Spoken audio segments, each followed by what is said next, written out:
안녕하십니까. 네, 대웅기획 최무세 팀장입니다. 저는 오늘 이제 디지털 퍼포먼스 마케팅에 대해서 이야기하려고 합니다. 지금 현업에서 저는 이제 디지털 마케팅을 하고 있고요.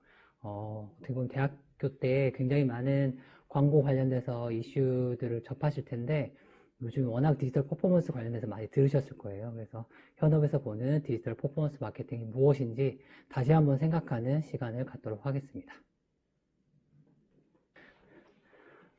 네, 안녕하세요. 이어서 이제 디지털 퍼포먼스 마케팅에 대해서 이야기하도록 하겠습니다. 제가 이번에 강의 자료를 좀 준비하면서 리싱크라는 타이틀을 한번 넣어봤어요. 아마도 이제 특히 디지털 광고 시장이 워낙 커지고 있는 시점에서 이 퍼포먼스에 대한 부분을 한 번씩은 다 들어보거나 아니면 이 디지털 광고 마케팅이 이런 대세가 되어가고 있다는 것들은 되게 체감적으로 많이 느낄 수 있는 이슈라 생각합니다. 그럼에도 불구하고 워낙 요즘 정보들이 많고 그 다음에 현업에 계신 분들도 서로 이제 새롭게 변화하는 파트가 이제 디지털 미디어 파트다 보니까 서로 생각을 좀 많이 할 필요가 있는 것 같아요.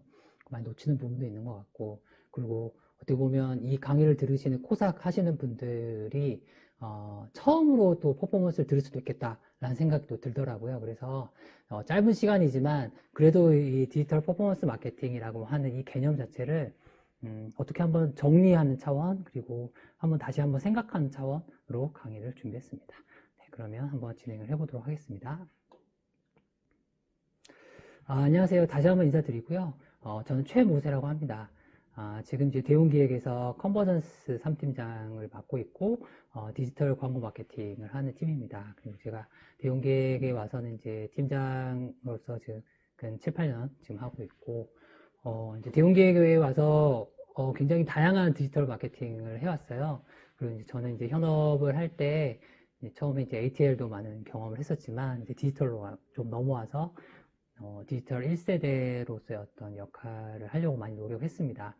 그리고 이제 빅데이터 쪽에 관련된 시스템도 저희 PM으로서 런칭을 했었고, 이제 국내 최초로 SNS 효과 측정 지표인 디소셜, 이런 것들도 아마 혹시라도 저를 검색을 해보시면 이런 것들을 보실 수 있을 겁니다.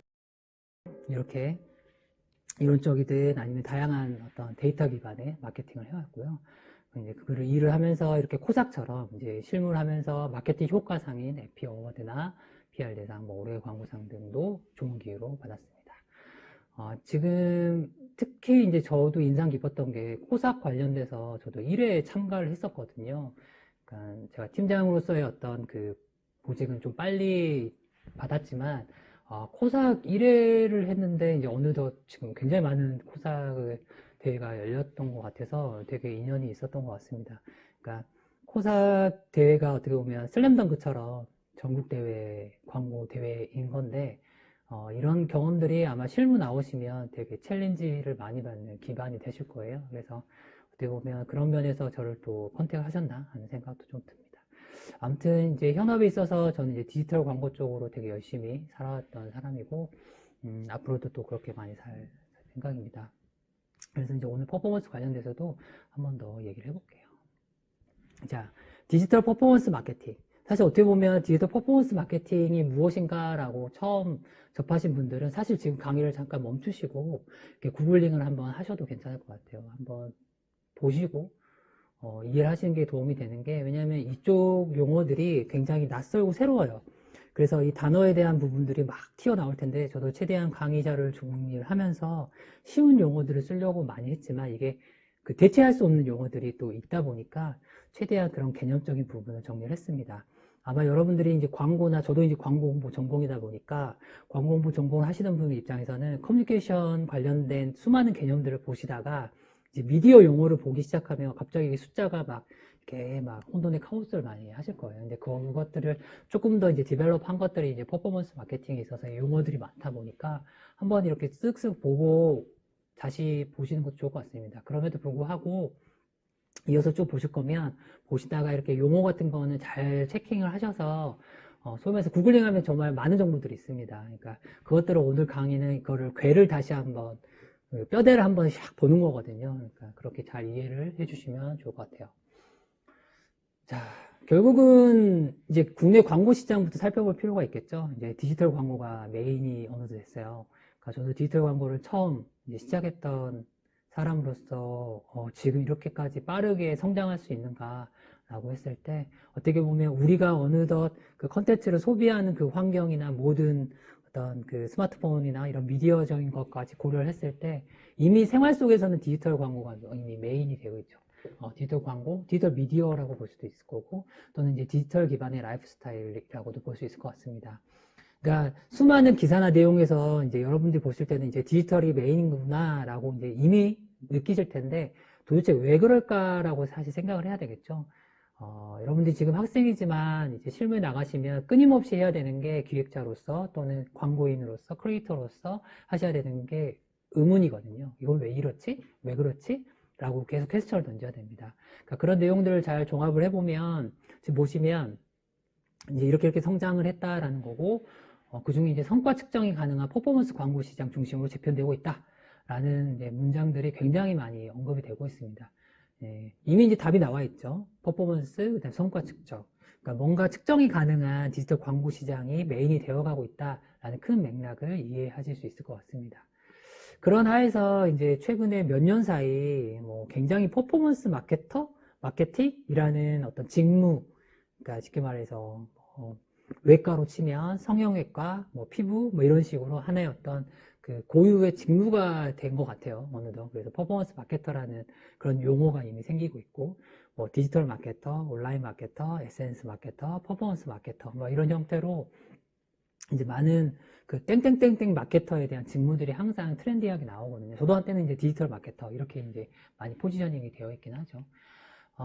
이제 그런 부분에 있어서의 어떤 언급, 그 다음에 기사, 그 다음에 수많은 방법론 이런 것들이 사실 굉장히 많이 있습니다. 그리고 저보다 그렇게 방법론적인 부분은 굉장히 많은 또 전문 강사들이 계시고 실무에 대한 경험이 있으실 거예요. 그래서 그런 스터디를 계속 하시면 될 텐데 제가 사실 오늘 강의를 준비를 하면서 좀 얘기 드리는 포인트는 사실 방법론은 계속 진화하거든요. 계속 바뀌고 그 다음에 특히 여기는 이제 IT 기술이랑 매칭이 되는 거라서 갈수록 더 자동화되고 더 편해지고 수월해지고 계속 진화할 겁니다. 이제 그 전에 있어서 우리는 아직 학생이고 그 다음에 학생으로서 놓치지 말아야 되는 포인트가 있지 않을까. 그 다음에 현업에 이렇게 이야기하는 퍼포먼스 마케터라는 부분이 도대체 우리가 어떤 부분을 정리를 해야 될까라는 포인트를 좀 이야기를 하고 싶었어요.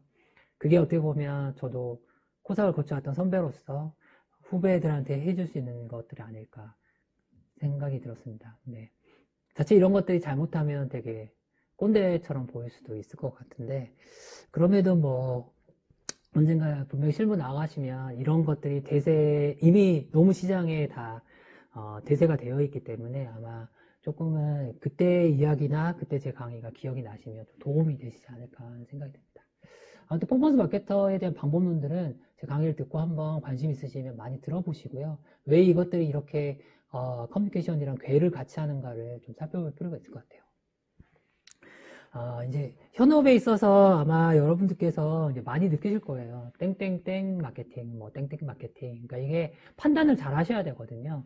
이게 진짜 대세인가? 예를 들어서 디지털 마케팅 이런 것들은 사실은 진짜 대세고 광고 시장을 막 흔드는 어떤 큰 이슈였죠. 왜냐하면 이게 단순히 오프라인, 온라인이 중요한 게 아니라 디지털 라이프 스타일을 하는 소비자 대상으로 우리가 마케팅을 해야 되는 상황이 바뀌었기 때문에 커뮤니케이션에 대한 문법, 소위 말해서 커뮤니케이션 뭐 컨셉이나 컨텐츠 이런 것들에 대한 부분도 사실 뭐랄까 이렇게 전략적으로 많이 바꿔야 되는 포인트인 거거든요. 근데 예를 들어서 뭐 패션 마케팅 또는 이제 뭐 또 뭐가 있을까요? 그로스 해킹? 뭐 이런 식으로 이제 뭔가 땡땡땡 마케팅이라는 어떤 것들을 보면 사실 압박감을 많이 느껴요. 저희 같은 현업도 이건 도대체 뭐야? 라고 많이 느끼거든요.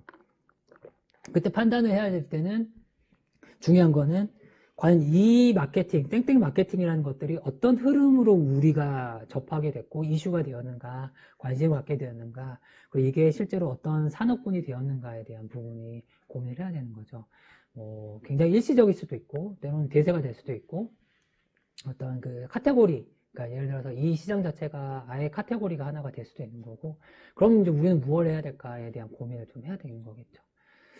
말씀드린 대로 퍼포먼스 마케팅이라는 거에 대해서 굉장히 많이 주목을 받고 있고 사실 시장을 많이 흔든 것도 사실이에요. 그래서 아마 이렇게 퍼포먼스 마케팅이라는 고유 용어로 강의도 있고 굉장히 많을 것 같고요. 실제로 서두에서 말씀드리는 것처럼 굉장히 많은 정의와 방법론을 충분히 찾아보시고 이해하시고 대신 이제 제가 볼 때는 저같이 이제 브랜드 커뮤니케이션을 하는 디지털 위주로 브랜드 커뮤니케이션을 하는 사람 입장에서 어떤 궤는 놓치지 않아야겠다 이런 부분을 오늘 좀 얘기를 드리도록 하겠습니다. 자, 개념을 한번 볼까요? 퍼포먼스 마케팅 하면 퍼포먼스라는 단어가 확 뛰죠. 사실 마케팅이라는 공부를 많이 여러분이 하실 거예요. 그러니까 기본적으로 광고 커뮤니케이션 자체가 소위 말하는 전통적인 PP에서 프로모션 이거를 마케팅 커뮤니케이션으로 또 바꿨었고 그것들을 다시 한번 광고, 뭐 홍보 이런 식으로 또 전술적으로 MPR 저기로 또 찢어지기도 하고 SP 이렇게 막 하기 때문에 일단 기본적으로 마케팅 자체는 항상 이 퍼포먼스를 내기 위한 개념인 거죠. 그렇기 때문에 이 마케팅이라는 용어 자체, 그러니까 마케팅에서 이 마켓이 시장이라는 개념이고 이 시장이 결국 사람들의 어떤 머릿속, 인식과 행동이라고 규정을 했을 때 이 마케팅이라는 그 용어 자체에 이미 퍼포먼스라는 개념이 사실 녹아 있고 그게 우리의 목표이기도 합니다. 그래서 우리 같이 광고를 하는 거, 그것도 특수한 경우죠. 그 광고라는 자체가 그 마케팅 커뮤니케이션 하나의 방법론 전술인데 이게 시장이 워낙 크고 파급력이 있다 보니까 광고 자체에 대한 거로 크게 얘기를 했던 것 같고 이게 결국은 성과인 거예요. 그러니까 성과 마케팅, 그러니까 목표보다 구체적으로 측정 가능한 실질적인 결과를 내는 퍼포먼스에 대한 마케팅이다라고 좀 생각을 할 수가 있겠죠. 그러다 보니까 이 성과가 도대체 뭐냐, 그러니까 실질적인 성과 중심이 뭘까, 그러니까 이 성과에 대한 개념부터 명확하게 우리가 좀 생각을 할 필요가 있어요. 그렇잖아요. 뭐 예를 들어서 패션 마케팅이다, SNS 마케팅이다 하면 딱 와닿잖아요. 아, 패션 인더스트리에 맞는 마케팅을 하나 보다. SNS 마케팅이면 뭐 인스타그램이나 유튜브, 뭐 트위터를 기반으로 마케팅을 하는 것들 얘기하나 보다. 근데 이 퍼포먼스 마케팅은 이 퍼포먼스 마케팅이 말씀드린 대로 마케팅 하에 있는 퍼포먼스라는 그 개념 하에 움직이다 보니까 확 와닿지 않거든요. 도대체 뭐냐, 이 성과라는 걸 어떻게 해석을 해야 되느냐에 따라서 사실은 굉장히 현업에서도 아직도 의견이 분분하고 퍼포먼스의 영역은 어디까지냐에 대한 부분이 굉장히 현업적인 이슈, 그 다음 이론적인 이슈, 굉장히 많은 고민입니다. 그럼에도 불구하고 크게 두 가지로 한번 고민을 좀 해볼게요. 퍼포먼스 마케팅을 좀 넓게 그냥 아까 제가 말했던 어떤 마케팅 전략 하에 퍼포먼스라고 좀 생각을 해보면 광의적 개념으로는 그냥 마케팅을 통한 실질적인 성과라고 할 수 있겠죠. 저도 이제 IMC 차원에서 많이 캠페인을 하지만 예를 들어서 이 브랜드가 살아나야 된다, 브랜드 리뉴얼 해야 된다, 브랜드 이미지가 크게 개선이 돼야 된다, 이런 것들은 어떻게 보면 브랜드에 대한 퍼포먼스 효과라고 볼 수 있겠죠. 그 다음에 이제 보통은 그 매출을 많이 생각하겠죠. 마케팅 전략을 통해서. 또는 요즘 마케팅과 마케팅 커뮤니케이션을 거의 이제 동일하게 막 많이 실무에서 활용을 하다 보니까 그냥 마케팅 효과를 매출이 났다, 뭐 이런 식으로도 많이 표현을 합니다. 그래서 통상적으로는 마케팅 퍼포먼스를 냈다, 뭐 이렇게 이제 이야기를 많이 하죠. 근데 이제 제가 오늘 말하는 것들은 앞에 퍼포먼스 마케팅 앞에 디지털이 붙어 있잖아요. 디지털 퍼포먼스 마케팅이면 이것들 완전 좁히는 거예요. 협의적으로. 자, 오케이. 궁극적으로는 브랜딩 효과가 발생을 하고 매출이 발생을 해야 되겠지만 협의적으로는 디지털 미디어나 디지털 광고 기반으로 했을 때 갖고 있는 목표를 달성하기 위한 디지털 마케팅의 액티비티를 얘기를 합니다. 예를 들어서 뭐가 있을까요? 요즘에 뭐 스타트업이나 아니면 수많은 브랜드가 또는 전통적인 뭐 식음료 브랜드들도 다 자사몰을 막 만들려고 하죠. 그게 어떻게 보면 서드파티에 대한 자율인 거거든요. 이제 서드파티 데이터라고 할 수 있는 거는 뭐 광고 데이터나 아니면 결국 식별 데이터, 그러니까 광고에 대해서 가상으로 그 익명으로 데이터를 만들어주는 어떤 그런 서드파티 데이터가 이제 갈수록 제한되기 때문에 자사몰, 그러니까 땡땡 패션몰 또는 뭐 의류몰 뭐 이런 데 데이터를 수로 막 축적하려고 하는 거죠. 그러니까 하물며 스타트업의 IT 기반의 앱부터 식음료 같은 그런 제조까지도 모두 자사몰 데이터를 갖고 싶은 거면 결국 목표가 뭐겠어요? 뭐 회원가입이나 아니면 앱을 설치하거나 아니면 뭐 그 기간 내 이 회원을 통해서 매출을 달성하거나 뭐 이런 목표가 있을 거 아니에요. 그러니까 방금 말했던 어떤 궁극적인 어떤 브랜드에 대한 효과, 소위 말해서 뭐 아커나 켈러가 주장했던 뭐 이미지나 아이덴티티 관점의 그런 브랜딩 효과는 여전히 유효합니다만 그것보다는 조금 더 좁혀서 디지털 미디어의 액티비티를 통해서 달성할 수 있는 KPI, 즉 퍼포먼스를 달성하기 위한 디지털 광고 미디어 운영으로 보시면 될 것 같아요. 퍼포먼스 마케팅은 쉽게 말해서 굉장히 좀 디지털 기반에 움직이는 좁아진 협의의 개념이다라는 거랍니다. 그래서 결국은 좀 이 퍼포먼스 마케팅이 잘 됐다라고 했을 때 표현이 효율적으로 로아스를 달성했다라는 표현이 붙는 거예요. 그러니까 효율적이라는 거는 미디어에 있어서 효과냐 효율이라고 볼 때 효율이 붙는 거죠. 그리고 로아스는 ROI에서 I를 AS로 바꾼 거죠. 그쵸? 애드 스펜딩이죠. 광고비. 인풋을 그냥 광고비로 한 거예요. 그래서 효율적으로 광고비에 따른 효과를 달성했다로 보는 거죠. 그러니까 굉장히 전술적이고 국한적인 부분으로 개념을 보시면 됩니다. 그래서 오늘은 이 협의적 개념 위주로 많이 얘기를 할 거고, 향후에 어떤 재현에 있어서는 좀 어떤 큰 그림을 갈까라고 좀 볼 수 있을 것 같습니다. 자, 말씀드린 대로 그러니까 모비인사이드라는 되게 유명한 좀 그래도 업계의 어떤 정보들을 잘 얘기해주는 캐릭터를 보면, 디지털 퍼포먼스 마케팅이라는 거는 여기서 협의의 개념으로 제가 좁혀서 한 번 더 말씀드리면, 디지털에서 벌써 좁혀져 있죠. 디지털 미디어 환경에서 소비자들의 행동을 트래킹하고 맞춤 타겟팅 광고를 운영하여 설정한 궁극적인 성과, 즉 KPI를 달성하기 위한 디지털 미디어 운영 관리 활동이다라는 겁니다. 사실 제가 이거 문장을 조금 더 쉽게 조금 표현을 만들었어요. 기존에 있는 개념에서 이해를 돕기 위해서. 그래서 약간 중복된 표현들이 있긴 하지만 최대한 이 문장에서 액티비티를 다 담으려고 제가 한번 정리를 한 거거든요. 자, 여기서 보시면 이 디지털 퍼포먼스 마케팅의 핵심 뼈대들이 좀 보입니다. 첫 번째는 소비자들의 행동을 트래킹해야 된다라는 게 있고요. 그러다 보니까 행동을 트래킹할 수 있다는 거죠. 그 소비자의 마음은 사실 디지털에서 보이진 않아요. 엄밀히 말해서. 여러분들이 클릭하고 뭔가 행동하고 하는 것들에 대해서 왜 클릭을 했는지는 알 수가 없죠. 아무리 AI 시대가 와도 사실은 그건 행동을 기반으로 결과를 갖고 원인을 추정하는 것이지 사실 그 여러분들의 인식까지는 컨트롤할 수 없는 거죠. 알 수도 없고요. 마케터는 끊임없이 그 블랙박스 속에 사는 겁니다. 그럼에도 불구하고 심리학적으로도 행동에 따라서 그 심리 상태를 파악할 수 있다는 그런 개념들이 있죠. 그런 것처럼 여러분들이 클릭한 것들은 다 사실 이유가 있죠. 터치하고 클릭한 것들. 그러니까 그것들을 트래킹하고, 그러니까 추적하고, 그 다음에 분석하고, 그 다음에 맞춤으로 타겟팅을 한다. 이게 어떻게 보면 그 매스미디어 마케팅하고 가장 큰 차이겠죠. 그리고 이게 꼭 퍼포먼스 마케팅을 떠나서 이 디지털 미디어가 갖고 있는 가장 큰 특징이기도 합니다. 얼마나 커스터마이징 되어 있는가 이런 거죠. 아무튼 그 다음에 이제 궁극적인 성과, 결국은 말씀드린 대로 이 디지털 퍼포먼스 마케팅이라고 규정을 하면 이 퍼포먼스에 대한 기준이 필요하겠죠. 그게 궁극적인 성과가 아까 말씀드린 대로 뭐 회원가입이나 뭐 앱 다운로드나 아니면 뭐 소위 말해서 전환이라고 하는데 전환에 대한 기준인 것 같고요. 그 다음에 이제 디지털 미디어 운영. 자, 이게 이제 어떻게 보면 퍼포먼스 마케팅의 장점이자 한계입니다. 이 부분은 뒤에서 한 번 더 얘기를 좀 드리도록 하겠습니다. 자, 이것들을 볼 때 크게 이제 세 가지 요소로 저희가 접근을 하고자 합니다. 말씀드린 대로 퍼포먼스 마케팅에 있어서 그냥 다 있고 우리가 퍼포먼스 마케팅에 뭐 이 방법 어때요? 뭐 A/B 테스트 어때요? 막 수많은 얘기가 있는데 다 있고 이제 퍼포먼스 마케팅의 출발은 뭐냐? KPI입니다. KPI. 도대체 목표가 뭐예요? 목적이 뭐예요? 이렇게 얘기할 수 있는 거죠. 목적, 목표가 불분명한 퍼포먼스 마케팅은 무조건 실패하고요. 목적, 목표가 없는 퍼포먼스 마케팅에 대한 전략은 도출할 수가 없습니다. 다 소설에 가까울 수밖에 없어요. 왜냐하면 결국 어떤 그 행동에 대한 부분이 우리가 원하는 행동이 있을 거 아니에요. 그 행동을 달성하기 위해서 이 모든 전략이 펼쳐지는 건데 사실 목표가 없다면 불가능하겠죠. 전통적인 그 ATL 기반의 그 우리가 IMC 캠페인을 플래닝 하더라도 어떤 목표, 목적이 불분명하면 그 캠페인이 나오지가 않잖아요. 예를 들어서 아직 이 시장이 카테고리가 커지고 있는데 무주공산이라서 우리 브랜드가 선점을 해야 돼. 어떤 이런 목적성이 발생이 있어야 캠페인이 발생을 하죠. 근데 제가 여기서 지금 표현을 잘 들어보시면 목적과 목표를 제가 구분해서 설명을 드리고 있거든요. 목적은 방향성입니다.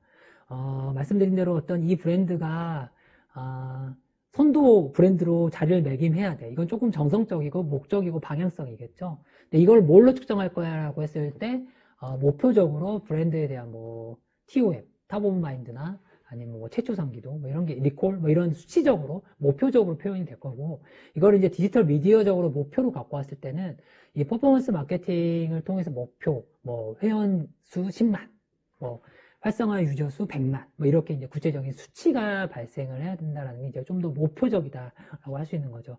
결국은 KPI는 건 좀 더 목표적일 거고요. 그 다음에 이제 타겟으로 넘어갈 때는 이게 1대1까지 사실은 이론적으로 가능해요. 실제로도 그런 경우도 있긴 하지만, 물론 이제 미디어 효율은 되게 떨어져요. 네, 그건 이따가 얘기 드리겠지만, 아무튼, 이 퍼포먼스 마케팅 가설적으로는 1대1 CDJ, 그러니까 컨슈머 디시전 전이 고객의 의사결정 과정에 대한 설계가 가능하다. 그 다음에 이제 세 번째는 얼마나 최적화를 할까. 이거는 어떻게 보면 실무적인 그 어떤 운영의 노하우라고 좀 볼 수 있을 것 같습니다. 자, 먼저 KPI부터 살펴보도록 하겠습니다. 이제 말씀드린 대로 이게 결국은 뭐랄까요. KPI 이꼴 ROI가 될 거고 그 기준이 되겠죠. 그러니까 투자한 광고비, 그 다음에 이제 매출 회원가입, 그러니까 인풋과 아웃풋에 대한 싸움이에요. 여러분들께서 되게 뭐 공부를 많이 하시고 이것저것 이제 한참 많이 하실 때잖아요. 저희 때는 코삭이 그 한 3학년 때였던 것 같아요. 3학년, 4학년 때 이렇게 했던 것 같은데 가끔 저도 코삭 심사 하러 이제 현업 시간이 안 바쁠 때는 이제 열심히 어떻게 해보려고 막 하면 뭐 2학년도 있고 하더라고요. 되게 신기한데 이제 하다 보면 결국은 어떤 이 고학년이 될수록 이 광고라는 게 굉장히 우리는 되게 크리에이티브 위주로 입학을 했다가 알고 보면 전략이 있고 올라갈수록 ROI에 대한 부분이 생각보다 굉장히 예민하구나. 이제 더 실무에 나오면 사실 ROI 관리하는 게 실무자로서 되게 중요한 어떻게 보면 핵심이죠. 그 광고주가 우리한테 일을 줄 때 A라고 하는 소위 말해서 기획자라고 할 때 어카운트에 대한 부분이라 하잖아요. 그 어카운트가 결국 광고비거든요. 그래서 광고비를 우리한테 맡겨서 얼마나 효과를 낼 거야에 대한 부분이고 이 퍼포먼스 마케팅도 결국은 KPI라고 얘기하는 앞에서 계속 얘기했던 목표라는 것들이 결국은 ROI고 그것들은 인풋 대비 아웃풋에 대한 부분입니다. 결국은 우수한 크리에이티브도 결국 아웃풋을 위해서 또는 이제 어떤 학자나 아니면 이제 저도 이제 좀 그런 의견을 많이 하지만 아웃풋을 넘어서 아웃컴까지 가야 된다. 뭐 이제 이렇게 주장하는 사람들도 좀 있어요. 네, 이제 거기까지 가면 너무 어렵고 아직은 뭐 거기까지 정리는 쉽지 않을 것 같아서 제가 볼 때는 인풋과 아웃풋에 대한 개념이 모든 논리에 깔려 있다. 퍼포먼스 마케팅은. 근데 그걸 넘어서 디지털 광고, 디지털 미디어 기반은 다 기본적으로 상대적으로 ATL보다는 측정 가능한 미디어다 보니까 이 ROI에 대한 개념이 다 깔려 있다라고 보시면 될 것 같아요.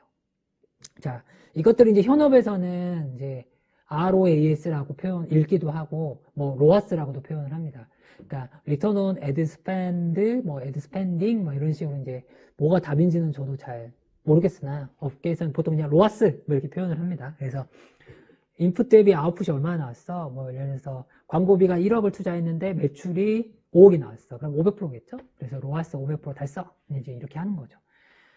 실제로 이제 기업 입장에서, 제조사 입장에서 이제 투자한다는 것 자체가, 다 광고비잖아요. 다 비용이에요. 기본적으로. 그러다 보니까, 그동안 이제 이 효과에 대한 부분은 이제 브랜드 효과 또는 이제 소위 말해서 좀 측정이 애매하지만 주변에서, 야, 그 캠페인 너무 잘 됐어. 아니면 이제 언론에서 또는 뭐 뭐 이제 다양한 어떤 조금은 정성적인 느낌으로 광고 효과를 측정했다면 이제 이 퍼포먼스는 디지털 기반인 거는 이제 매출이 바로 트래킹이 되니까 뭐 장바구니에 담았든지 아니면 뭐 상담 건수를 했다든지 이렇게 측정이 되다 보니까 이 로아스라는 개념이 발생을 하는 겁니다. 그래서 대부분 이제 퍼포먼스 마케팅에 있어서의 어떤 성과는 이 로아스 기반으로 합니다만 이제 로아스 온리로 보는 순간 이게 문제인 거예요. 사실 여러분들이 이 디지털에서 모든 경험을 할 텐데 그리고 뭐 검색도 하실 거고요. 검색량이 느는 거는 그럼 로아스가 아니야? 또 그렇게 볼 수도 없는 거거든요. 그리고 내가 이 제품을 예를 들어서 뭐 제가 지금 강의 때 커피를 마시고 있는데 커피에 대해서 SNS에 뭔가 제가 인스타그램에 리뷰를 올렸어요. 그거는 매출이랑 직접적인 효과는 아니죠. 근데 제 팔로워가 예를 들어서 뭐 500명, 1000명이다 라고 했을 때 그 1000명에게 도달되었던 그 숫자 그리고 또 제 친구들이니까 뭐 저 친구는 저걸 먹네? 라고 뭐 브랜드에 대해서 제가 광고 정보원으로서 역할을 하는 거잖아요. 그러니까 그런 효과에 대한 브랜딩 효과는 과연 이 로아스에 들어가는가? 사실 엄밀히 말해서는 들어가지 않거든요. 그러니까 그렇기 때문에 사실 이 로아스 온리로 보는 시각으로 모든 의사결정을 하게 되면 매우 제한적이고 좁은 시각이 발생할 수밖에 없습니다. 그럼에도 불구하고 이 디지털 퍼포먼스 마케팅은 일단은 로아스를 달성하기 위한 전략과 방법론으로 쭉 설계가 되어야 돼요. 왜냐면 그렇지 않으면 이게 운영 자체가 안 되기 때문에. 네, 그래서 일단은 이걸 머릿속에 두고, 그리고 생각은 열어놓고 계속 가겠습니다. 자, 말씀드린 대로 로아스는 결국은 투입 광고비 대비 KPI를 얼마나 달성할 것인가. 특히 이제 전환에 대한 부분을 많이 들으실 거예요. 네. 컨버전 레이시라고 해서 얼마나 이게 전환되었는가. 그러니까 노출 대비 얼마나 바뀌었는가. 방문수 대비 얼마나 전환이 되었는가. 이렇게 어떤 굉장히 쉬운 산수죠. 여러분 가끔 이렇게 그 광고 쪽 전공하시는 분들이 가끔 저 수포자예요. 막 이러시는데 이렇게 분모 분자까지 계산을 실패하시면 안 돼요. 가끔 그렇게 실수하시는 분들이 있거든요. 막내들이. 그럼 절대 안 됩니다. 이 정도는 하셔야 됩니다. 아무튼. 근데 이제 이 기준이 계속 바뀐다. 그러니까 딱 정해져 있지 않아요. 사실 어떻게 보면 로아스는 그 업종별로, 브랜드별로 다 다를 수 있습니다. 왜냐면 이 업종별로 어떤 것들은 굉장히 이 고객에 대한 어떤 의사결정 과정이 굉장히 심플할 수도 있고, 어떤 것들은 굉장히 복잡할 수도 있고, 이게 또 관여도마다 다를 거 아니에요? 그리고 제품군별로 다를 거고, 어떤 맥락적인 부분이 다 다르기 때문에, 무엇을 로아스로 세울지에 대한 부분도 고민이 필요합니다. 그리고 말씀드린 대로 궁극적으로는 이 로아스를 하기 위해서 어떻게 디지털 미디어를 전략을 수립할 것인가가 더 중요하기 때문에, 뭐 예를 들어서 네이버에 하는 게 맞아? 아니면 뭐 티맵에 하는 게 맞아? 이렇게 그 로아스에 따라서 완전히 이 전략이 완전 달라집니다. 미디어 전략들이. 그래서 아마 이 로아스에 대한 부분을 어떻게 만들어 갈 것인가가 되게 중요하고요. 뭐 지표를 크게 이제 로아스를 그 두 덩어리로 한번 또 쪼개보면, 획득에 대한 부분이 있고요. 유지에 대한 부분이 있습니다. 뭐, 액치션이라고 해서 획득에 대한 부분이 있을 거고요. 획득이라고 하면 뭔가 신규, 새롭게 우리가 획득해야 되는 어떤 목표들이 있겠죠. 뭐, 예를 들어서 고객수, 신규 다운로드 수, 신규 매출, 구매 건수, 뭐 이런 것들이 될 거고, 이제 또 하나는 리텐션. 이것들이 이제 가입을 했을 때 얼마나 유지되는가. 예를 들어서 이제 저도 이제 무신사에서 막 옷을 많이 살 때가 있는데, 무신사에서만 산다고 하면 이제 젊은 층들이 별로 안 좋아하기 때문에 저도 살 때가 있는데, 저는 이제 리텐션에 대한 타겟인 거죠. 무신사를 잘 몰랐다가 나도 이제 알아야겠다. 저도 이제 어느덧 연차가 곧 몇 년 있으면 20년 차거든요. 그러니까 여러분들한테 이제 잘 물려줘야 되는 세대가 되고 있는데, 그러다 보니까 새로운 어떤 어플이나 뭔가 라이프 스타일이 나오면 되게 열심히 하려고 노력을 해요. 그러면서 이제 애퀴지션은 어떻게 보면 저도 배우려고 하는 애퀴지션이 되게 많고, 이제 리텐션은 어떻게 보면 실질적으로 계속 세일즈가 일어나야 되기 때문에, 그래서 그런 부분이 있는 거죠. 이 두 가지에 따라서 굉장히 전략이 좀 달라집니다. 왜냐면 기본적으로 이 퍼포먼스 마케팅은 리타게팅이 깔려 있어요. 리타게팅이 뭐예요? 제가 무신사를 깔았다가 안 쓰고 있어요. 그러다가 우연히 전환해서 무신사를 잠깐 접속했다가 접속해서 빠져나갔는데, 무신사가 열리고, 이 유저가 무신사에 다시 돌아왔어. 요거 기존에 구매했으니까 요거를 큐레이션으로 광고로 보내보자. 장바구니에 넣었다가 왜 안 샀지? 이걸 다시 보내보자. 그러니까 저한테 계속 리텐션이 뜨는 거예요. 돌아와. 너 샀었잖아. 너 왜 안 샀어? 이런 메시지들의 광고 카피가 보이면서. 그러니까 요즘은 사실 애퀴지션이 어느 정도는 좀 달성이 되면 조금 리텐션, 소위 유지를 위한 전략들이 더 주목이 되고 있어요. 왜냐하면 그만큼 스마트폰 앱 관련돼서 워낙 많은 런칭을 또 많이 하고 있고, 새로운 시장을 이렇게 하기가 어려운 시장이다 보니까 어떻게 유지할 것인가가 되게 중요한 포인트가 되고 있죠. 네. 이제 실질적으로 이게 글로벌 데이터를 보니까 신규 유저의 80%가 3일만 거의 신규 앱을 쓴다고 저도 이번에 찾아보면서 이런 근거가 하나 있더라고요. 국내는 사실은 이제 공개가 어렵지만 실제로는 뭐 3일, 일주일 막 그런 경우도 있고, 게임 같은 경우에는 더 빨리 소비가 되죠. 좀 해보고 재미없으면 바로 지우잖아요. 그러니까 그 리텐션 하기가 굉장히 어려운 거죠. 결국은 어떤 트래픽 자체가 어느 정도 나와야 되는 것 같고, 이게 이제 리텐션이 더 중요해진 이유가 뭐냐면 두 가지인 것 같아요. 하나는 유저가 계속 쌓이면 제가 다른 주변인들한테 이 브랜드는 또는 이 구매를 할 때는 이 앱을 써야 돼 라고 이렇게 눈덩이 효과로 만들 수 있을 것 같고요. 두 번째 같은 경우에는 이제 어떤 모든 요즘에 이제 스타트업 그런 앱들이 지향하는 것들이 이제 광고 플랫폼을 지향하다 보니까 타겟들이 어떻게 보면 지속적으로 어떻게 들어올지, 지속적으로 좀 들어와야 이게 광고 영역으로까지 갈 수 있기 때문에 그런 부분도 있지 않나라는 생각도 좀 듭니다. 아무튼 결국은 이제 이 리텐션의 목표를 갖고 있는 것들이 대부분 이제 모바일 앱 서비스인데, 이런 부분이 얼마나 그 시장에서 적절한가, 타당한가, 그거에 대한 중요한 지표인 것 같습니다. 그래서 요즘에 KPI가 그냥 참고로 리텐션도 많이 고려가 되고 있다라고 좀 생각을 하시면 될 것 같고요. 두 번째, 이제 타겟에 대한 이야기인데요.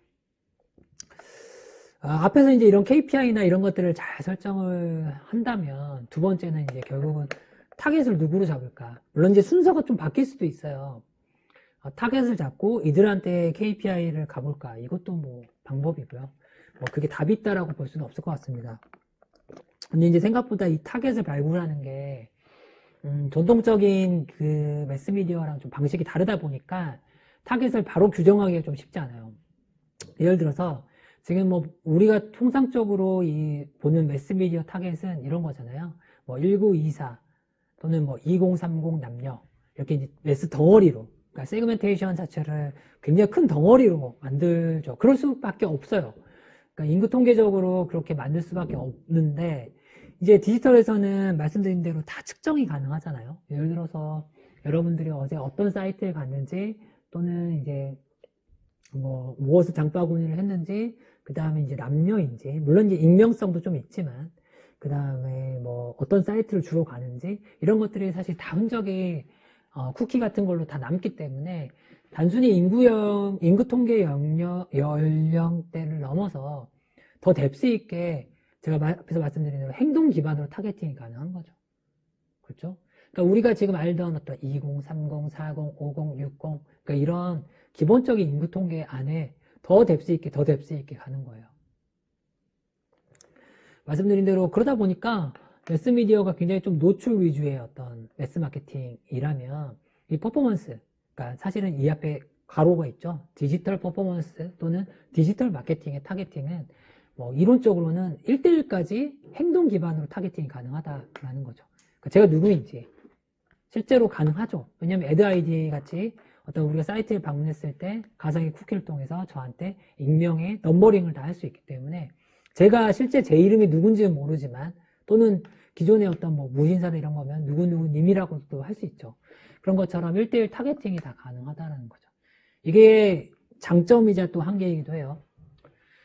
장점은 우리 타겟을 하나 찾기가 정말 소중한 거고, 그러다 보니 단점은 또 비용이 많이 발생할 수도 있겠다라는 생각이 좀 들 수도 있죠. 왜냐면 저를 찾아야 되니까. 근데 이제 이게 운영을 잘하면 때로는 효율이 되게 좋지만, 운영을 잘못할 경우에는 정말 아까 말한 로아스가 확 떨어질 수도 있습니다. 자, 고객 행동 타겟팅은 우리가 조금 더 이해를 한번 해볼 필요가 있을 것 같아서, 저희 이제 현업에 있는 사람들끼리 많이 얘기했던 사례를 한번 얘기를 한번 해볼게요. 요즘 친구들이 등산을 많이 하나요? 저도 등산을 막 그렇게 좋아하지는 않는데, 그래도 어릴 때 이렇게 등산을 많이 하셨던 것 같아요.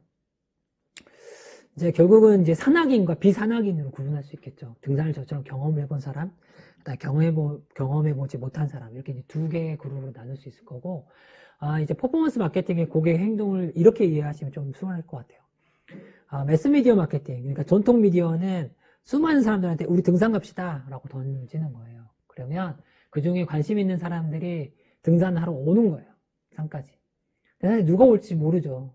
큰 기대감을 갖고 얘기를 했을 거고, 뭐 예를 들어서 과에 한 50명, 100명이다 했을 때 우리 등산합니다 라고 무조건 오시면 되게 재미난 일들이 많아요 라고 메시지를 전했을 때 몇 명이 올까요? 그거는 사실 예측할 수 없죠. 근데 이제 디지털에 있어서 매스미디어 같은 느낌의 미디어, 예를 들어서 뭐 네이버나 카카오 같은 경우는 그런 거하고 좀 비슷하기도 해요. 왜냐면 거기에 사람들이 다 모여 있으니까. 그래서 처음에 이제 퍼포먼스 마케팅을 할 때 뭐 네이버나 카카오부터 시작하는 경우가, 누가 우리가 타겟인지 모르니까 마치 매스미디어 마케팅인 양 그렇게 이제 광고를 하기도 합니다만, 여기서는 그냥 이해를 돕기 위해서 매스미디어는 이제 전통 미디어라고 한번 규정을 좀 할게요. 그래서 소비자들이 산까지 온 거예요. 근데 이제 우리가 목표가 있잖아요. 이 마케터 입장에서는 이 정상, 그러니까 제니스라고는 이 정상을 예를 들어서 뭐 회원이나 아니면 이 산에 어떻게 보면 진짜 팬을 만든다, 뭐 이런 것도 있을 수 있고, 어떤 목표가 있을 겁니다. 그 정상이라는 게. 이 정상이 결국 KPI가 될 거고요. 이 퍼포먼스 마케팅은 이 정상까지 가는 데 있어서의 어떤 그 경로에 있어서 최적의 경로를 만들어주고, 우리가 원하는 이 정상까지 가는 데 있어서 안내해주는 역할인 거예요. 자, 쉽게 말해서 보통은 이런 퍼포먼스 마케팅을 생각을 하면 그냥 우리 홈페이지 오면 사는 거 아니야? 라고 생각하는 거죠. 그러니까 등산으로 하면 등산까지 끌고 왔어요. 그래서 몰에 왔어요. 자, 이제 물건 사세요. 또는 등산을 뭐 한 일부 등선까지 갔다가 내려왔던 사람한테는 자, 우리 산에 오세요 하면 끝나는 게 아니라는 거죠.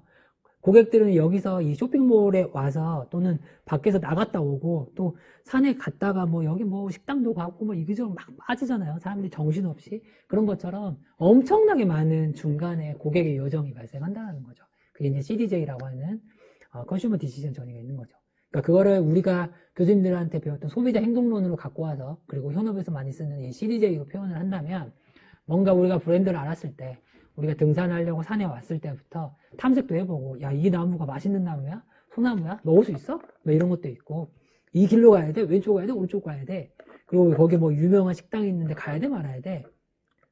이거 그 식당 가서 먹을 거야? 안 먹을 거야? 그러니까 수많은 어떤 그 고객에 대한 경험이 존재하다는 거죠. 그러니까 이런 부분을 기존의 사실 전통적인 미디어의 기반의 마케팅은 사실 측정의 한계가 있었다는 거고 이 디지털 퍼포먼스라는 디지털 광고에서는 이런 것들이 트래킹이 가능하다. 그러면 이 트래킹에 맞게 목표까지 우리가 곳곳에 표지판을 줘야겠죠. 표지판을. 아, 이거는 왼쪽으로 가시면 우리 만날 수 있어요. 뭐 오른쪽 가시면 만날 수 있어요. 여기는 맛집이에요. 이런 것들. 이런 것들이 어떻게 보면 광고, 디지털 퍼포먼스 광고의 역할인 거죠.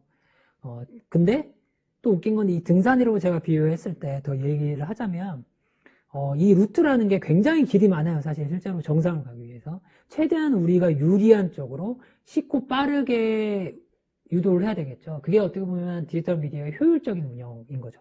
소비자한테 이 경로로 가야 돼. 이게 가장 수월해. 이거 너 사실 이거 갖고 싶었잖아. 이거 지난번에 여기까지 편말 찍고 내려갔었잖아. 잊지 않았지? 이런 수많은 액티비티 자체가 이제 디지털 퍼포먼스 마케팅의 핵심이라고 좀 보여집니다. 그러니까 지금 보시는 어떤 CDJ의 탐색, 선호, 방문, 재방문, 뭐 이런 수많은 경로들이 여러분 등산하실 때 보면 막 표지판도 있고 중간에 유명한 사람이 뭐 취업도 해주고 박수도 쳐주고 아니면 뭐 잘하고 있어 뭐 이런 것도 있을 거고 자 이제는 뭐 정상에 뭐 1m 앞에 남았습니다 뭐 이런 것도 보잖아요. 뭐 그런 거 비슷합니다. 큰 경로상. 네. 갑자기 이렇게 하니까 되게 쉬워 보이지만 아무튼 이 수많은 경로에 있어서 여러분들께서 많은 고민과 아이디어와 그것들이 이제 메시지와 크리에이티브 수많은 미디어 운영 그 다음에 뭐 또 웃긴 건 등산투가 정해져 있지 않잖아요. 그러니까 어떤 사람은 걸음이 빠르기도 하고 느리기도 할 거고 뭐 굉장히 그 사람에 맞게 최적화시킨다는 거죠. 그러니까 그게 결국 디지털 미디어 기반의 퍼포먼스 마케팅의 또 장점이자 또 어려운 부분이기도 합니다. 네. 아무튼 결론은 이제 퍼포먼스는 좀 매우 어렵기 때문에 각 이 단계에 맞게 그 퍼포먼스 마케팅을 해야 된다 하는 거죠. 그러니까 처음에 이 디지털 미디어도 인지도 확보에 대한 매체들이 있죠. 아까 말한 대로 뭐 네이버나 카카오는 안 쓰는 사람 없고 웬만한 뭐 전통 미디어 이상의 효과가 나올 때가 있잖아요. 그런 것처럼 좀 인지도에 대한 부분도 있을 거고 근데 그 안에서 또 타겟팅이 가능하죠. 예를 들어서 네이버도 카카오도 뭐 관심사별로 다 타겟팅이나 인구 통계가 가능하기 때문에 될 수 있게 가는 거고 이제 구매를 유도하거나 브랜드 선호도를 갖거나 재구매를 하거나 브랜드 청성도를 강화할 때까지 수많은 단계가 목적에 맞게 목표에 맞게 세팅이 되고 운영이 돼야 된다라는 겁니다. 그래서 이제 상호 통합적인 IMC 캠페인이 돼야 된다. 사실 IMC의 I가 통합적인인데 오죽하면 제가 상호 통합적인 이게 역전압 같은 표현을 썼던 게 정말 이 상호 통합적이 너무 어렵고 중요하다. 그런데 앞에 상호 통합적인 앞에 있는 거는 이제 전통 미디어 같은 모든 이 브랜드에 대한 접점을 상호 통합하면 된다라는 것들이 깔려 있습니다. 자, 아무튼 퍼포먼스라는 거는 이 구매 경로를 최적화하는 거고요.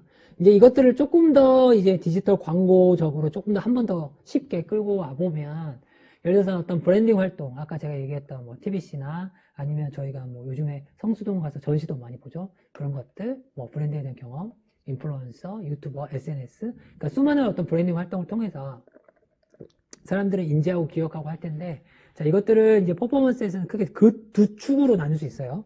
광고적으로는 SA와 DA, 그러니까 디스플레이 애드, 약간 배너 광고 같이 이렇게 디스플레이 형 형태, 띠배너, 뭐 이런 형태, 배너 형태 광고가 있고, SA는 이제 검색, 서치 애드인 거죠. 그러니까 이 두 가지 축을 중심으로 최적화를 하는 겁니다.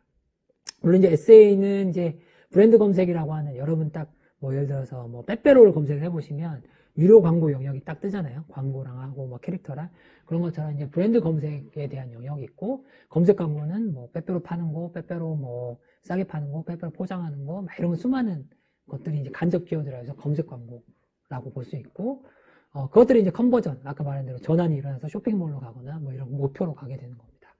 그러니까 DA도 뭐 거기에 맞게 디스플레이 애드가 발생해서 컨버전이 되고 이제 리타게팅에 대한 부분이 대부분 이제 DA 같은 매체들이에요. 뭐 여러분들이 이제 구글 같은 거 앱 다운로드 보면 밑에 광고가 계속 따라다니잖아요. 그러니까 여러분들이 그 사이트에 방문하는 순간 그 모수에 대한 데이터가 쌓이기 때문에 리타게팅이 가능하겠죠. 그래서 사실 퍼포먼스 마케팅에 있어서의 어떤 운영상 CDJ는 이 범위 내에서 크게 벗어나진 않습니다. 이제 여기 안에서 얼마나 더 최적화시키고 얼마나 더 고도화시키고 더 효과적으로 크리에이티브로 하고 뭐 이렇게 생각을 하시면 될 것 같아요. 자, 이것들 좀 더 쪼개보면 지금 보시는 것처럼 이제 그 어떤 그 몰에 방문해서 고객들에 대한 어떤 행동 패턴을 이렇게 다 구분을 할 수 있을 것 같습니다. 뭐 제품 탭이나 세부 정보나 장바구나 위시, 회원감 이렇게 모든 터치에 대한 부분까지도 다 트래킹이 가능합니다. 거기에 따라서 메시지가 달라지겠죠. 예를 들어서 뭐 장바구니에 있었다라고 하면 땡땡님, 뭐 저 최모세님 장바구니에 구매했던 물품 잊지 않으셨죠? 뭐 이런 광고도 만들 수 있을 거고요. 그 다음에 이제 회원가입을 제가 했다면 땡땡 회원님, 뭐 최모세님, 누구 회원님 이렇게 가입을 하셔서 이 혜택 받아보세요. 뭐 이런 메시지도 있을 수 있을 거고 또는 이제 제품 뭐 세부 정보를 받다면 이 제품이 내일 비가 온다는데 필요하지 않겠어요? 이렇게 이제 맞춤에 대한 메시지까지 전환이 가능하고 그런 것들이 좀 더 크리에이티브화도 반영이 되겠죠. 그러니까 과거보다는 좀 고객들의 어떤 굉장히 디테일한 행동까지도 광고화 시킬 수 있기 때문에 광고 메시지를 전달할 수 있기 때문에 어떻게 보면 확률을 줄여가는 거겠죠. 매스미디어가 딱 5개나 TV처럼 딱 걸어놓고 자 광고 2월 효과가 있으니 2달 3개월 있다가 광고에 대한 태도를 보겠습니다. 에 대한 부분 여전히 효과가 있지만 그럼에도 불구하고 디지털 미디어가 메인이 되면서 이렇게 트래킹이 가능하다 보니 조금 더 세밀하게 트래킹을 하려는 어떤 움직임이 있고 일단은 현업에서도 꽤 이렇게 트래킹을 한다라는 겁니다. 이게 단지 어떤 쇼핑몰 기반의 마케팅, 그러니까 이커머스에 대한 브랜드뿐만 아니라 말씀드린 대로 이제 하물며 자동차 구매까지도 이런 부분을 다 기본적으로 활용을 하고 있기 때문에 어떤 리타게팅이나 고객 요정에 대한 고민은 많이 하셔야 돼요. 스터디를 하셔야 되고 앞으로 더 뎁스 있게 갈 겁니다. 자, 글을 위한 어떤 분석에 대한 다양한 어떤 툴들이 요즘 시대가 워낙 좋아져서 되게 많아요. 잘 아시는 것처럼 이제 GA가 가장 대표적이겠죠. 그래서 어렵지 않거든요. GA. 되게 용어들이 되게 어려워 보이는데 여러분들이 지금 뭐 학생 입장에서 게임 하신다 생각하고 GA를 좀 공부를 하시면 금방 하실 수 있고요. 이 시험도 그렇게 어렵진 않습니다. 한번 보세요. 그리고 그렇게 뭐 코딩 뭐 이런 것 때문에 어려워하는데 그 태그 심고 이런 게 절대 어렵지 않습니다. 근데 이제 이게 유료화된 버전을 쓰셔야 될 거고 그럴 경우에 이제 이 기업의 광고랑 맞물려 가기 때문에 그때부터는 이제 조금은 고민을 많이 하셔야 되죠. 그럼에도 불구하고 이 플랫폼 자체는 이제 GA 기반으로 대부분 많이 하고요. 이제 글로벌 같은 경우에는 이제 글로벌 타겟팅이 가능한 이제 어도비를 많이 활용을 하기도 합니다. 여러분 어도비 하면 대부분 포토샵으로 많이 생각을 하실 텐데 물론 이제 포토샵도 워낙 대단하죠. 근데 이제 글로벌적으로 어도비는 거의 광고 플랫폼입니다. 그래서 한번 그것도 구글링 해보시면 굉장히 좋아요. 뭐 굉장히 파워풀한 플랫폼입니다. 아무튼 아직까지는 뭐 여러분들 어도비를 접하기 쉽지 않아요. 국내보다는 좀 글로벌 향 광고주 대상으로 어도비가 운영이 되기 때문에 그래서 이제 일단 GA만 조금 이렇게 짜작 경험하셔도 충분히 가능합니다. 네.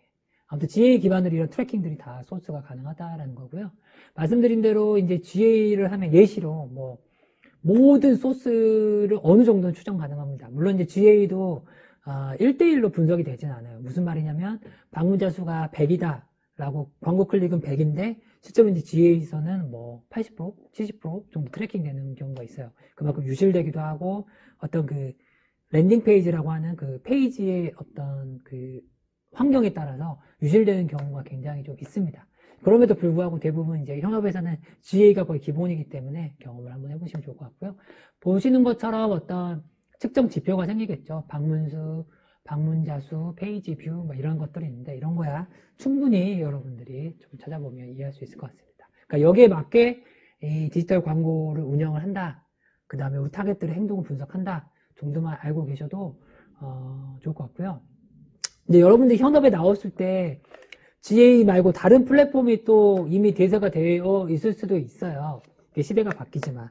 근데 이제 저도 GA를 처음 접한 지 말씀드린 제 경력 막내 때부터 GA를 봤으니까 그때보다는 계속 고도화되고 있거든요.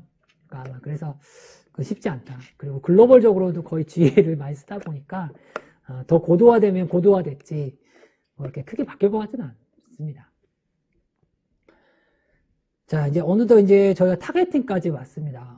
그러면 어떻게 보면 이 디지털 퍼포먼스 광고에 있어서 KPI, 그 다음에 타겟팅을 어떻게 하지? 라고 했을 때 큰 덩어리는 좀 해결을 하신 거예요. 근데 이제 이게 타겟팅에서 끝나는 게 아니라 그냥 행동 분석에서 끝나는 게 아니라 이게 이제 미디어적으로 넘어왔을 때 이것들을 계속 운영에 대한 부분이 필요하거든요. 예를 들어서 우리 제품은 1924라고 생각을 했는데 실제 세일즈를 광고를 테스트를 100만 원을 1924, 100만 원을 2534로 돌려봤는데 2534가 훨씬 더 광고가 많이 나오네. 이렇게 될 수도 있거든요. 그러니까 앞에 있던 타겟에 대한 부분은 첫 번째는 어떤 가설일 수도 있고요.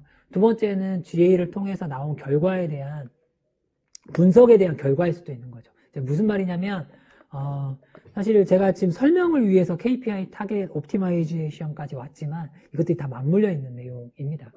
결국 이제 우리가 실무적으로 이 부분을 와서 해결을 사실 하셔야 되는 부분이고 이제 몇몇 학과에서는 이게 실제 광고를 돌려보고 GA를 해보시는 경우가 있더라고요. 굉장히 그런 거는 좋은 경험이 되실 겁니다. 이제 그럼에도 불구하고 투입하는 광고비, 그 다음에 어떤 크리에이티브에 대한 퀄리티, 그 다음에 그 앞단에 있던 전략에 따라서 굉장히 좀 달라질 수가 있기 때문에 사실 그 부분은 실무 와서 많이 경험을 하셔야 되는 부분인 것 같아요. 예를 들어서 학교에서 배우시는 게 이제 몇백만 원 정도의 어떤 광고비를 협찬을 받아서 하시는 경우도 있고 그런 것들이 이제 소상공인 대상으로는 괜찮은데 이제 좀 브랜드가 큰 경우에는 한 달에 몇 억부터 몇십억까지 하는 경우도 광고비를 돌리기 때문에 그거부터는 이제 완전 복잡해지거든요. 이제 그럼에도 불구하고 학생이 공부를 열심히 브랜드에 대한 스터디를 하면서 이런 퍼포먼스에 대한 감각, 지혜까지 하신다면 굉장히 좋은 무기가 될 수가 있겠죠. 그거는 물리적인 시간이 좀 필요한 겁니다. 자, 옵티미제이션에 대해서 이게 사실 이 녹화하는 시간이 오후 시간이다 보니까 저도 체력이 많이 떨어지고 있습니다. 자, 아무튼 최적화에 대한 전략을 좀 크게 두 가지로 볼 수 있습니다. 이 광고 일에 있어서 크리에이티브와 미디어 두 덩어리로 볼 수 있다는 것은 사실 광고 일의 전부이기도 합니다. 그럼에도 불구하고 이 퍼포먼스에 있어서의 어떤 크리에이티브와 퍼포먼스 광고 시장에서 보는 이 미디어는 그 이제 두 가지 덩어리를 고민을 해야 된다라고 좀 볼 수 있을 것 같습니다. 하나는 이제 크리에이티브인데요. 크리에이티브 같은 경우에는 어떻게 보면 여러분들께서 지금 그 학교 다니실 때 이 크리에이티브를 어떻게 해석할 것인가, 이해할 것인가, 수업 시간에 카피라이팅 수업이나 크리에이티브 전략 이런 아니면 사례 연구 이렇게 많이 스터디를 하실 거예요. 그러니까 물론 크리에이티브는 이것이다라고 어느 누구도 규정하기는 쉽지 않습니다만 여기서 크리에이티브라는 거는 이 전체 브랜드 커뮤니케이션 관점의 전반적인 크리에이티브라기보다는 이 디지털 미디어 내에서 움직이는 크리에이티브로 규정을 하셔야 돼요. 안 그러면 이 크리에이티브가 마치 전반적인 브랜드 커뮤니케이션, 그러니까 ATL, 그러니까 TV 광고나 이런 것까지 다 포함된 크리에이티브로 해석을 해버리면 좀 해석이 안 돼요. 저부터 제가 오늘 지금까지 얘기한 거는 퍼포먼스 마케팅을 협의의 개념으로 제가 지금 설명을 하고 있기 때문에 여기서 말한 크리에이티브는 디지털 미디어 내의 크리에이티브다라고 규정을 할 수 있고요. 여기서 미디어 역시도 그러면 디지털 미디어라고 볼 수 있겠죠. 자, 그렇게 봤을 때 이 디지털 크리에이티브에 대한 부분은 일단은 이제 맞춤 메시지 개발이 되게 중요하겠죠. 첫 번째는 고객에 대한 행동 패턴을 앞에서 우리가 GA나 이런 것을 봤을 때 굉장히 분석을 했으면 저에게 맞춤 메시지를 노출을 시켜야 제가 전환할 확률이 높아지고 그게 소위 말해서 전환 목표 어떤 말한 대로 매출이나 이렇게 수많은 액션을 달성하게 될 것이고 그렇게 되면 저한테 투자했던 광고비 대비 그 목표가 달성이 되기 때문에 소위 말해서 ROAS 아까 말했던 ROAS가 올라가겠죠. 근데 이 맞춤 메시지를 어떻게 하느냐에 따라서 반응이 굉장히 달라집니다. 실제로. 그래서 우리가 광고 일을 함에 있어서 어떤 이 다른 개념의 ROI가 있잖아요. 뭐 그게 제 기억으로는 DDB 니드엠의 ROI 전략이었던 것 같은데, R에 대한 렐러번스, 얼마나 관련성이 있는가, 오리지널티가 있는가, 임팩트가 있는가, 이제 이 세 가지에 대한 관점으로 광고에 대한 커뮤니케이션 전략을 해야 된다. 뭐 이제 이런 기억이 저도 학부 때 배웠던 것 같은데, 그런 형태로 어떤 맞춤 메시지가 아니면 굉장히 사람들 반응이 확 떨어져요. 그러니까 가장 기본이 되는 거는 맞춤 메시지에 대한 개발입니다. 두 번째는 이제 얼마나 이것들을 효과적으로 표현해서 사람들 반응을 올릴 것인가. 통상적으로 A/B 테스트. 뭐 A/B 테스트가 답이냐 했을 때 A 테스트, 아니 A/B 테스트, C 테스트, A/B, C 테스트, 뭐 A/B, Z까지 있을 수도 있어요. 실제로 이제 뭐 현업에서는 정말 수백 개의 그 배너 크리에이티브를 테스트하는 경우도 실제로 있습니다. 물론 이제 일이 너무 힘들지만 그만큼 전환에 대한 부분이 목표가 강할 경우에 초기에는 많은 테스트가 좀 필요하기도 하죠. 두 번째는 이제 타겟에 대한 행동, 앞에서 얘기한 것처럼 그런 CDJ에 맞게 이렇게 행동을 분석을 했을 때 얼마나 저한테 맞는 미디어를 개발할 것인가. 예를 들어서 이제 저 같은 경우 요즘 제가 아들 낳은 지 얼마 안 돼가지고 맞춤 미디어가 굉장히 바뀌었어요. 제 인스타그램이 예전에는 뭐 어떤 나이키나 컨버스나 이제 이런 패션 브랜드 때문에 요즘은 다 키즈로 다 바뀌더라고요. 그러니까 그만큼 어떤 제어에 대한 전환, 육아 탭 이런 식으로 다 바뀌는 거죠. 그런 형태로 이제 미디어 개발을 실시간으로 거의 하게 됩니다.